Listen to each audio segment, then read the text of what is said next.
बंकिम बाबू ने यह कल्पना की थी, उस महाकवि ने यह कल्पना की थी कि देश इतने टुकड़ों में बंट जाएगा, पार्टीशन से ज्यादा? पहले इस देश में आई लव महाकाल और आई लव मोहम्मद में जिहाद करवा दिया गया, झगड़ा करवा दिया गया। I can love every God simultaneously, yet I want to remain in peace, in prosperity, seeking justice and getting it. ऐसे अवसरों पर अक्सर होता है, सालगिरह जरूर मनाएं, गिरह का ध्यान रखें, वर्षगांठ जरूर मनाएं, गांठों का ध्यान रखें, और अगर वो न कर पाए तो इतना जरूर करें।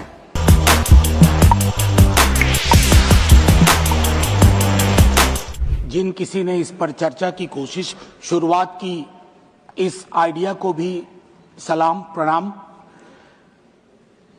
एक चीज शुरुआत में कहना चाहता हूं, हरिवंश राय बच्चन जी की आत्मकथा का एक खंड है पहला, जिसका शीर्षक है क्या भूलूं क्या याद करूं।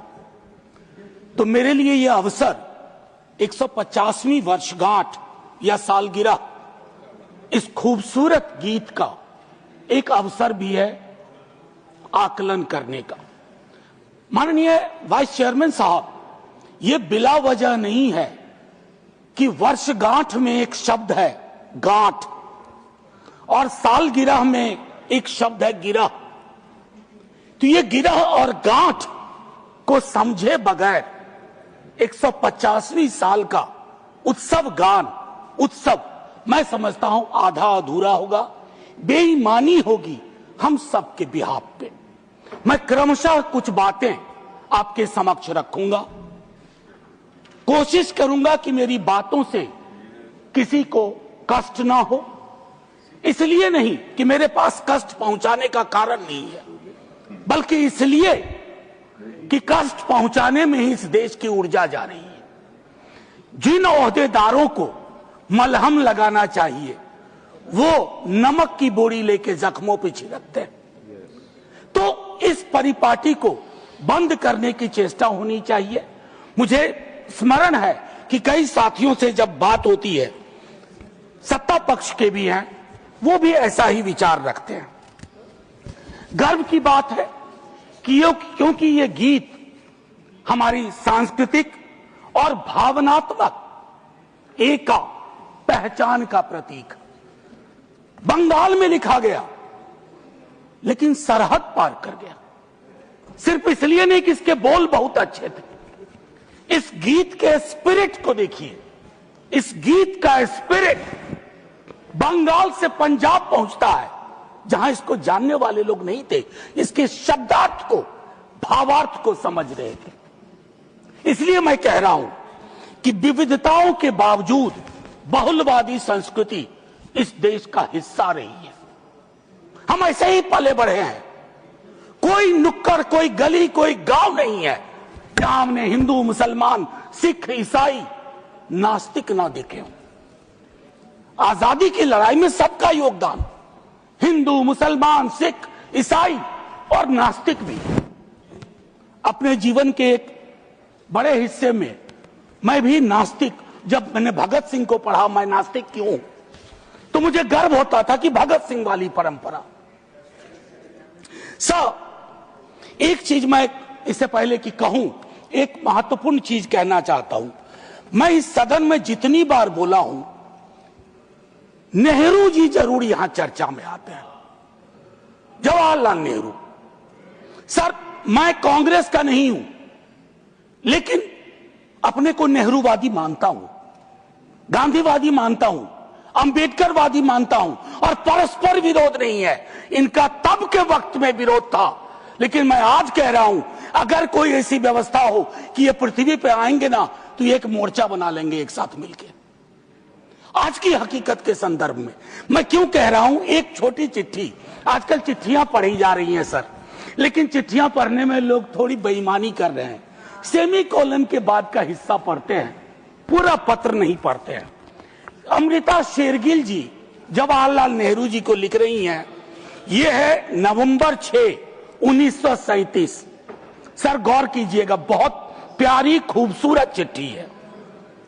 ये चिट्ठी कहती है, उनकी किताब मिली थी आत्मकथा, ये चिट्ठी कहती है, my dear Jawahar, as a rule I dislike biographies and autobiographies, they ring false, pomposity or exhibitionism, but I think I like yours. You are able to discard your hello. You are capable of saying, when I saw the sea for the first time, when others would say, when the sea saw me for the first time.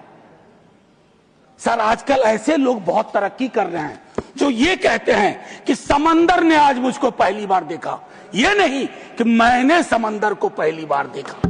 ये एक महत्वपूर्ण चीज है। Sir, ध्रुवीकरण आज के हमारे जीवन का हिस्सा बन गया। क्या बंकिम बाबू ने यह कल्पना की थी, उस महाकवि ने यह कल्पना की थी कि देश इतने टुकड़ों में बंट जाएगा? पार्टीशन से ज्यादा।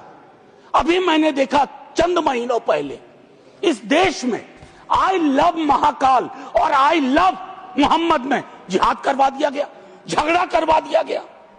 I can love every God simultaneously, yet I want to remain in peace, in prosperity, seeking justice and getting it. ये रवायत क्यों खत्म हो रही है? सर, ये निकेन प्रकारेण चुनाव जीत जाए, मैं बधाई देता हूं। चुनाव जीतना एक कला है, हो सकता है ये इस कला में आप निष्णात हो, लेकिन सर, मैंने कहा तो मैं चोट नहीं पहुंचाऊंगा, लेकिन चुनाव जीत जाए और देश हार जाए, देश टुकड़ों में बंट जाए, गलियों गलियों में नफरत की फसल हो, ये कौन सा वंदे मातरम है? ये कौन सा वंदे मातरम है? मैं सिर्फ ये कहना चाहता हूं, चुनाव जीतने की कई पद्धतियां हैं। कुछ पब्लिक को पता है, कुछ अभी नहीं पता है, आने वाले दिनों में पता चल जाएगा, क्योंकि इस मुल्क में कोई सीक्रेट बहुत दिन छुपता नहीं है। लेकिन एक चीज जो सबके सामने उजागर है कि आप चुनाव के वक्त, चुनाव से पूर्व, चुनाव के दौरान आप किस प्रकार की जुबान बोल रहे हैं। सर, मैं जानता हूं जब तमाम हमारे सीनियर साथी लोग, मंत्री लोग एक दिन तो पब्लिक लाइफ छोड़ के जाएंगे, मैं भी जाऊंगा छोड़ के, सर मैं भी छोड़ के जाऊंगा, लेकिन मूल्यांकन करूंगा मेरी बातों ने कितनों को चोट पहुंचाई है, कितने घर में दीवारें खड़ी कर दी, कितने गांव में तकसीम जैसे हालात कर दिए। मैं वंदे मातरम के माध्यम से कश्मीर पे बोलूंगा, शाम में मेरी ट्रोलिंग हो जाएगी। मैं नहीं बोलूं क्या? चुप हो जाऊं भय से, डर से? सर, 1 मिनट का वक्त दीजिए, मैं ज्यादा वक्त, मेरे दूसरे स्पीकर हैं वो बोलेंगे, बस मुझको 1 मिनट का वक्त दीजिए। मेरी बातें अधूरी रह गई हैं, लेकिन ऐसे अवसरों पर अक्सर होता है।